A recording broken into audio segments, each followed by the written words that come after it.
think it's quite difficult because a lot of people would say that accommodation is quite expensive as it is, but students' numbers are increasing all the time. I think it would depend how much that was increased by, but we would fight to keep it as reasonable as possible. Yes, I was actually thinking about changing the accommodation, making it look less prison-like. I know that Rutherford and Elliot was designed by a prison guard or of some sort. And it's all very bland, it's very plain. I know in Darwin they paint one of the walls a different colour. Maybe to do that in most of them, change the curtains and the carpets and make it a little bit more homely, make the students feel more at home. Yes, there's a lot of issues currently that students are facing, such as the Parkwood laundromat never has washing machines in order. So I would say that the prices of accommodation, if they had to go up, in order to create a better environment for students, it would be something necessary. The quality of accommodation that we have right now is really good. I don't think that we should, I think it would be too much, especially with the raise in fees, to charge more people. Well, whilst good quality accommodation is certainly very important for students, actually what's more important is price. So rather than focusing on building more and more better quality accommodation, I would be urging the university to create more of a range and therefore to create more of a price range that can suit all students, so that we're catering for many different needs because there's lots of different needs out there. I think the university definitely needs increased accommodation given the number of first years that are having to find houses off campus, but I do think that they could manage to do that in a way that would keep the costs down because accommodation costs on campus are already quite high. I think there needs to be a even level of high quality housing, but all cost prices to be able to cater for all students that want to come to this university. And they shouldn't just create high priced outlets, and obviously they're going to be the most high priced because they're the newest ones.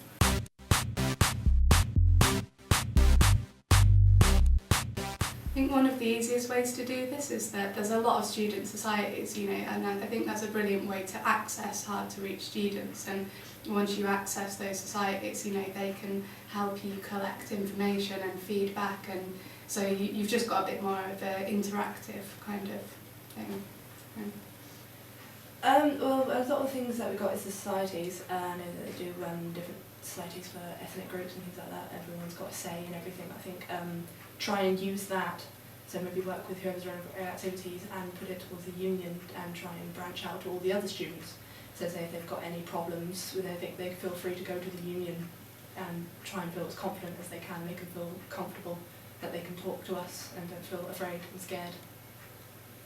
I feel like one of the most underrepresented groups is the international students. A lot of societies, there are a lot of international societies out there, and making sure that they do have a representative in the student union and are able to voice their opinions, I think would be the biggest advantage to me as a candidate.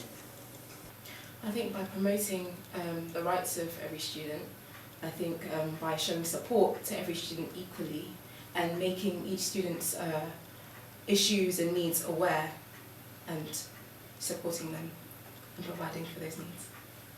Thank you. Well, I think the important thing to point out there is that equal opportunities is a value, it's not a remit, and it's not purely the welfare officer's job. So my stance on that would be to make it a priority for everybody, for every officer, for every staff member, and for everybody in the university. So rather than taking control of it myself, I'd be making sure that it's high up in the agenda for everyone else. I will work alongside the part-time officers. I'll continue the work I've already been doing as welfare officer and listen to what students want to make sure each individual student is represented. I'll manage that by going and approaching groups of students, like the postgraduates through their student committee or other committees that represent other students. I think every opportunity should be open to all students that come here, and to do this we'd have to work with all the services that currently the university and the union provide to be able to ensure that all the students that come here get the help that they need or the availability of all the opportunities. So it will be working and lobbying if necessary, but we'll get there, we'll do it. Yeah.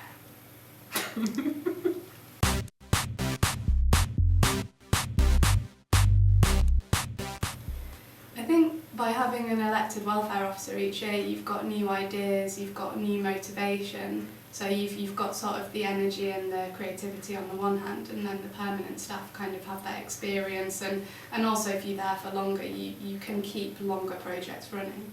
Whereas I think, you know, a lot of elected officers, like, they start something, they can't always finish it. Or we can help the students as much as possible. I know there's a lot of things that the university, the welfare officer and other officers offer at the moment. The problem is getting them advertised to the students. There was a lot of things that I experienced firsthand that were available, but nobody ever told me until the very last minute, and by then it wasn't really that useful to me. So I think mostly advertising, making sure the students are aware of what they are available to them. An elected students officer would give the students their opportunity to voice their opinion on what's actually best for their university. However, the guidance of staff is also invaluable, whereas they're more familiar with the policies and the procedures of the university. They'd also serve as liaison to the community, whereas an elected officer would only have limited opportunities to these policies and procedures. Okay. I think the first benefit is the fact that the welfare officer is an elected officer, someone that students have voted for based on their manifesto and their points. So the students will clearly have seen something within that officer that they like, that they want to see. And I think being a student as well makes it more accessible and easier to relate. Thank you. I think it's very important to point out the difference between a welfare officer and sort of advice staff, certainly in my opinion. I don't think a welfare officer is there to give advice. We're not trained to do that. We're there to signpost people to the right places. But what we are here for is to campaign for change. And we can do that with staff by seeing patterns and trends coming through of students that are having problems, and then we can actually do something about it, go out there and fight for the positive change that we want to create. Powerful, so please just say if you want me to repeat it. What do you see as the benefits of having an elected welfare officer, as well as having university and students' union staff who are trained to offer guidance on welfare issues? Well, I think that elected welfare officers are there, the students have picked them, whereas the staff are chosen. So it means that the students can receive the full benefits of a balanced union and the way that it works through a more professional outlook from staff, and then the students can still be on a level with what their students think. I think we need an elected welfare officer because if they come from the student body straight away, then they know exactly what's going on with all the students and what is necessary and appropriate for all the students that they want at the moment, instead of people who have been out of touch, per se, from the current student body. So they know exactly what's going on from the students' angle, and then they can be trained up from the staff angle as well.